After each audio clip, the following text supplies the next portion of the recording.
Part 1. The Shadow Without a Name. Life does not always hurt loudly. Some pain lives quietly, growing inside the heart until it is ready to speak. In an old neighborhood on the edge of Detroit, United States, a young man lived with a question he had carried since childhood. His name was Ethan Cole. Ethan grew up without a father. No memories, no stories told with warmth, only a simple sentence repeated over the years: "Your father died when you were very young." But no one ever said how, and no one ever explained why his name felt heavy in the air. I accepted that story when I was a child. Children believe what they are given. But as I grew older, I began to notice the silence. Whenever I asked about my father, the room changed. My mother's eyes would turn away from mine. My mother, Sarah, raised me alone.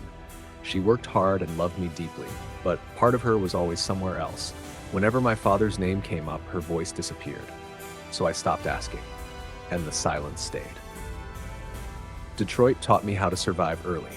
Cold mornings, long walks, small jobs that barely paid enough. One winter morning, I was walking through the city looking for work. The streets felt tired, like they were holding old memories in their walls. As I passed an old scrap metal shop, I felt something strange. Someone was watching me. I turned around slowly. An old man stood there wearing a worn coat. His eyes were fixed on me, not with anger, but with shock. He looked at me as if he had seen a ghost. After a long moment, he spoke. "Ethan, are you Sarah's son?" I nodded, confused. I didn't know him, yet he knew my name. He stepped closer and studied my face carefully. "You look just like your father," he said quietly.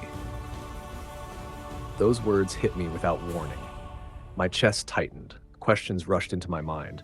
But before I could ask even one, the old man turned and walked away, fast, as if he had said something dangerous. I stood there, unable to move.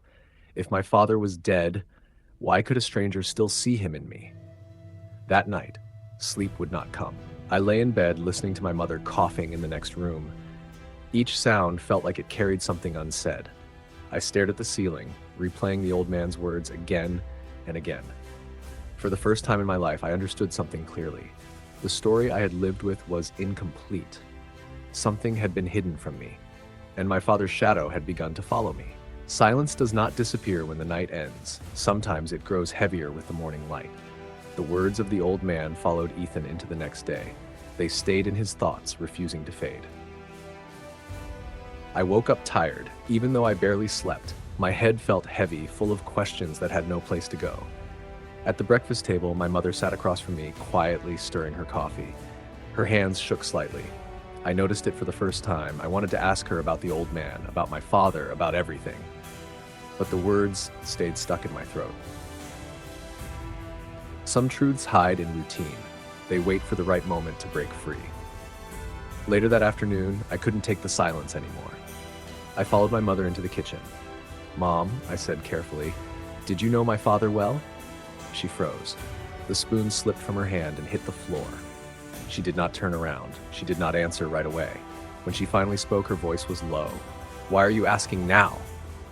That was the moment I knew. She knew more than she had ever told me. I told her about the old man, about his words, about how he looked at me. As I spoke, her shoulders sank as if she had been carrying a heavy load for years. She sat down slowly, holding the edge of the table. Some memories are not forgotten. They are buried, waiting for the wrong question. She told me my father's name was Daniel Cole. It was the first time I had ever heard it spoken out loud. She said he was a good man, quiet, strong. Then her voice broke. And he didn't die the way people think. My heart began to pound. I asked her what she meant, but she shook her head. "I can't," she whispered, "not yet." The room felt smaller. The air felt thick. I stood there, angry and confused. All my life, I had lived with half a story, and now, even when the door was open, she refused to let me walk through it. That evening, I went back to the scrap metal shop. I needed answers, even if they hurt. The shop was quiet, too quiet. The old man was gone.